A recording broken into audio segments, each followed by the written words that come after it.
With us now is the president of the Media Research Center, Brent Bozell. And Brent, it's always good to have you with us. It's my pleasure. How you doing? Well, you have analyzed many debates over the years. If you were to give Candy Crowley a grade for how she moderated the debate last night, what grade would you give her? F. Talk to us about why. Because that's grading on the curve. What Candy Crowley did last night, I think, was disgraceful. There has been a lot of discussion about other debates and other moderators and how they performed, but they didn't do what she did. Not only was her performance bad, but at the end of the debate, she actually validated a lie. What Barack Obama said last night was a lie of massive proportions when he said that he had called the Benghazi attack a terrorist act. That was a lie of national proportions. There is a massive cover-up taking place. He lied, advancing that cover-up, and Candy Crowley validated it by saying it was true. It's disgraceful what she did. Now, will her defense of Barack Obama hurt Mitt Romney with voters? What do you think is the fallout of this? You know, I think it depends how it's going to be covered. If the media do what the media have done all year long, which is cover up stories and just simply do the bias by omission and not report stories, and try to sweep this one under the rug, as they've done on so many cases, this may not hurt Barack Obama. To the degree the media cover this, to the degree they focus on how A, he lied, and B, Candy Crowley did a cover-up or validated that cover-up, I think it's going to kneecap him in a very serious way, and it's going to set up an opportunity for Romney to put in, do the coup d'etat in next week's debate, because next week's debate is foreign policy, and he's got the president on the record now having lied to the American people on something as serious as this. So yeah, it could be very big. Now here's the third. The third road. The national media don't cover it, but the alternative media do cover it, and cover it ferociously this week. Alternative media being National Talk Radio, sites such as yours, others on the internet covering this. And that by itself could elevate this to a national scandal, in which case this will have hurt the president dearly. Brent, what was your reaction when Candy Crowley actually told Governor Romney he needed to sit down? And do we know how many times she actually interrupted the governor last night in comparison to the president? Well, we're doing that analysis right now, so I can't give you the accurate number. But I was disappointed in watching the Fox analysis last night to hear both Megyn Kelly and Chris Wallace, who have otherwise done a terrific job, say that they were equally rude to each other. That's not true. Look at the video.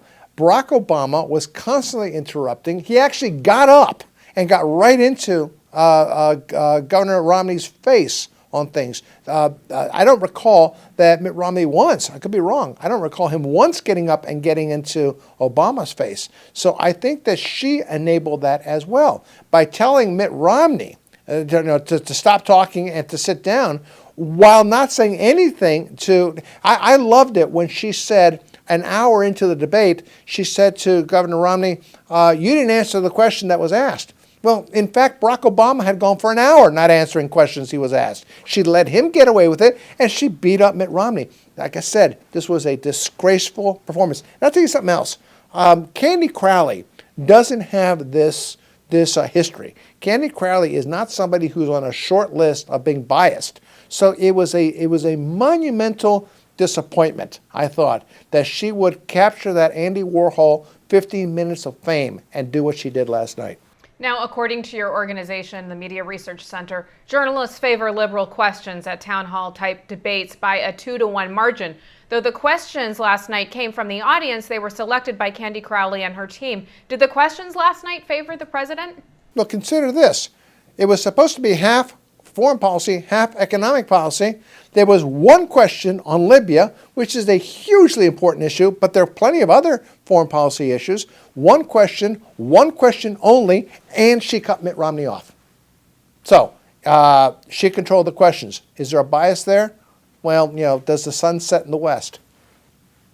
Well, knowing what he was up against, how did Mitt Romney handle the situation? I got to tell you, Kathleen, that I'm not going to let the Republicans off the hook on this.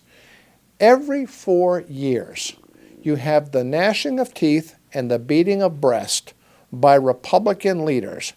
Look how the moderators behaved.